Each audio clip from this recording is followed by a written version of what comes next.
In this video, we'll be visiting Idaho's beautiful Coeur d'Alene and St. Joe's Scenic Byways.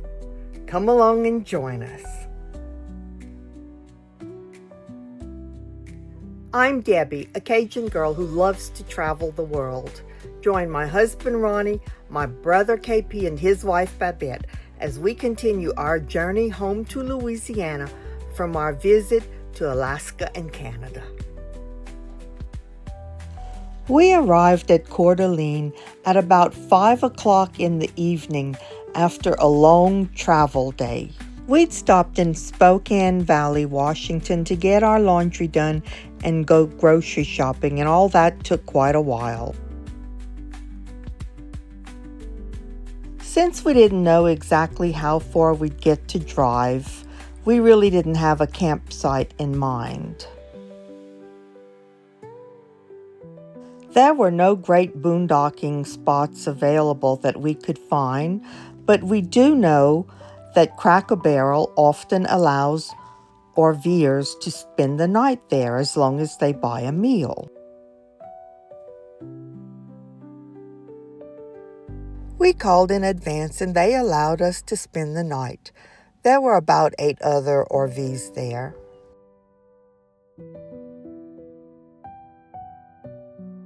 We enjoyed our dinner there. I had broiled catfish, and it was very good. It's always fun to visit the Cracker Barrel stores because they have so many neat things. In the morning, we first visited the Coeur d'Alene State Park Parkway. We enjoyed the small town charm as we drove around the lake. There were people walking, jogging, bike riding, and just enjoying the beautiful day. The crystal clear water sparkles and the lake is alive with boats.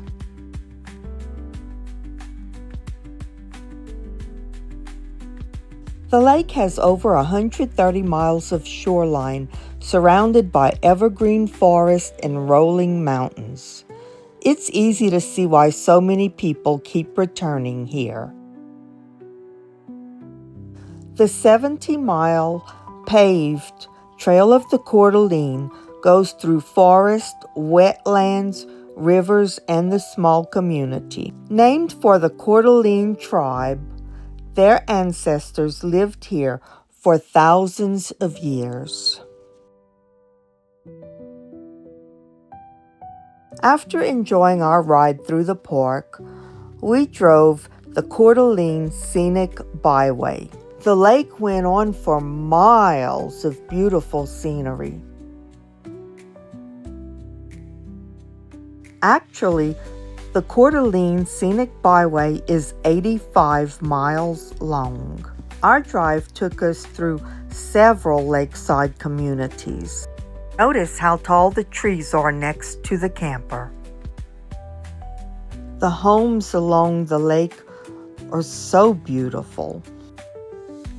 This is a photographer's paradise as there are so many photo ops. This map shows just how long the Coeur d'Alene Scenic Byway is.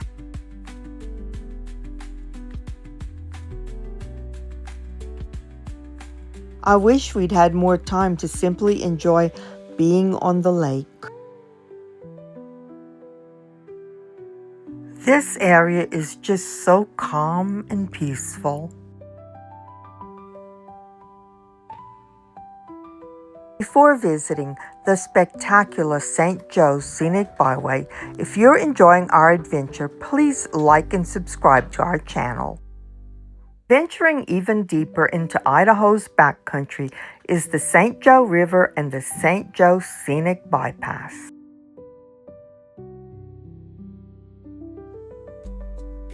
This turned out to be truly an unforgettable experience.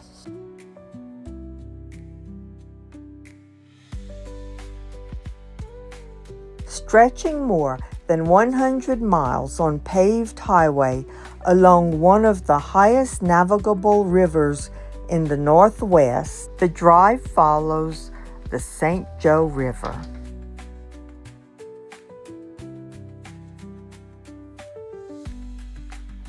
The route through the St. Joe National Forest is known for towering cedar and pine forests, rushing rivers, and secluded boondocking or dry camping spots.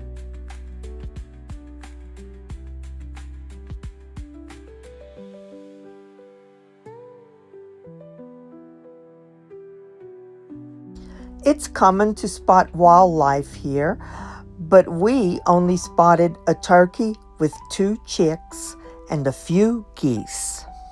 This byway offers peace and solitude. All this and no reservations.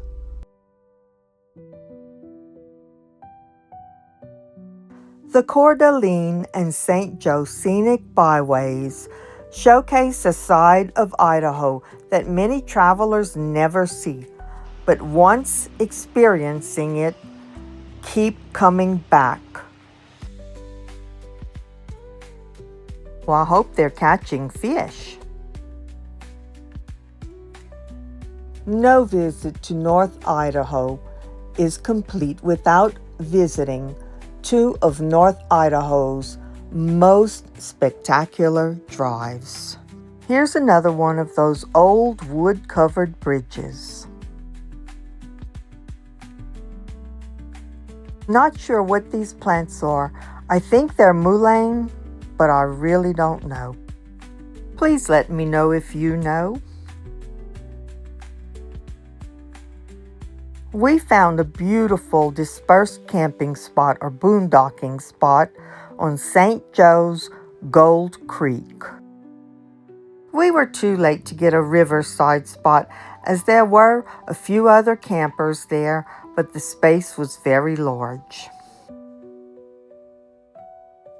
I hope you'll join us on our next adventure when we visit Virginia City, Montana. See you on the road!